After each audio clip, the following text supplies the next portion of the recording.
Hi friends, Vinu ಚಾನಲ್ಗೆ ಸ್ವಾಗತ. ಇವತ್ತು ವಾಂಗಿಬಾತ್ ಗೊಜ್ಜು ಯಾವ ಥರ ಮಾಡೋದು ನೋಡೋಣ ಬನ್ನಿ.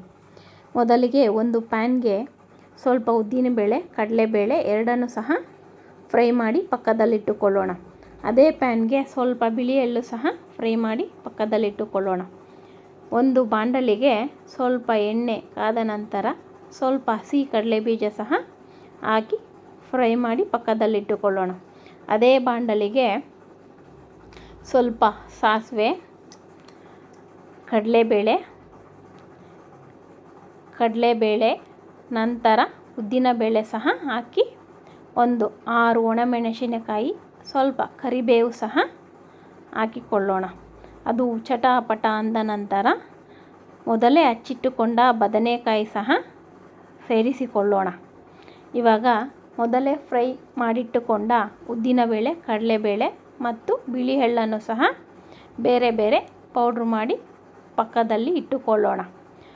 ಇದು ಸ್ವಲ್ಪ ಬಾಡಿದ ನಂತರ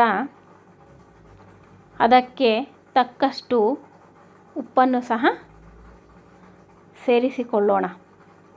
ಇವಾಗ ಉಪ್ಪು ಹಾಕಿದ ನಂತರ ಇವಾಗ ಪೌಡ್ರು ರೆಡಿಯಾಗಿದೆ.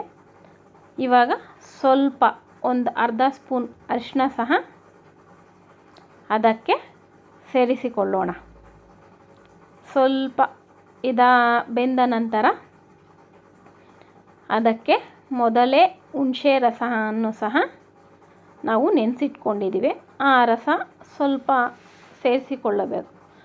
ಅದು ಸ್ವಲ್ಪ ಬೆಂದ ನಂತರ ಇವಾಗ ಉದ್ದಿನಬೇಳೆ, ಕಡಲೆಬೇಳೆ ಪೌಡರ್ ಸಹ ಸೇರಿಸಿಕೊಳ್ಳೋಣ. ಅದು ಸ್ವಲ್ಪ ಹಾಕಿದ ನಂತರ ಸ್ವಲ್ಪ ಬಾಡಲು ಬಿಡಿ.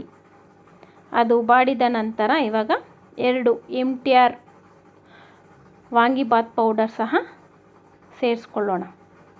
ಅದು ಹಾಕಿದ ನಂತರ ಮನೆಯಲ್ಲೇ ಮಾಡಿದಂತಹ 1 ಸ್ಪೂನ್ ಸಾಂಬಾರು ಪೌಡರ್ ಸಹ ಅದಕ್ಕೆ ಸೇರಿಸಿಕೊಳ್ಳೋಣ.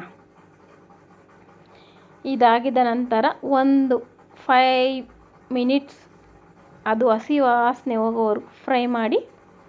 ಇವಾಗ ಎಳ್ಳನ್ನು ಸಹ ಪುಡಿ ಮಾಡಿ ಇಟ್ಟುಕೊಂಡಿದ್ದೇವಲ್ಲ, ಅದನ್ನು ಸಹ ಅದಕ್ಕೆ ಸೇರಿಸಿಕೊಳ್ಳೋಣ. ಇದಾದ ನಂತರ ಮೊದಲೇ ಫ್ರೈ ಮಾಡಿ ಇಟ್ಟುಕೊಂಡ ಕಡಲೆಬೀಜ ಸಹ ಅದಕ್ಕೆ ಸೇರಿಸಿಕೊಳ್ಳೋಣ. ನಂತರ ಕೊತ್ತಂಬರಿ ಸಹ ಸೇರಿಸಿಕೊಳ್ಳೋಣ. ಇವಾಗ ಗೊಜ್ಜು ರೆಡಿಯಾಗಿದೆ. ಇವಾಗ ಒಂದು ಬೌಲಲ್ಲಿ ವೈಟ್ ರೈಸ್ ಅದಕ್ಕೆ ಕಲಸಿಕೊಳ್ಳೋಣ. ಇವಾಗ ವಾಂಗಿಬಾತ್ ರೆಡಿ. ಸೂಪರಾಗಿರುತ್ತೆ. Thank you.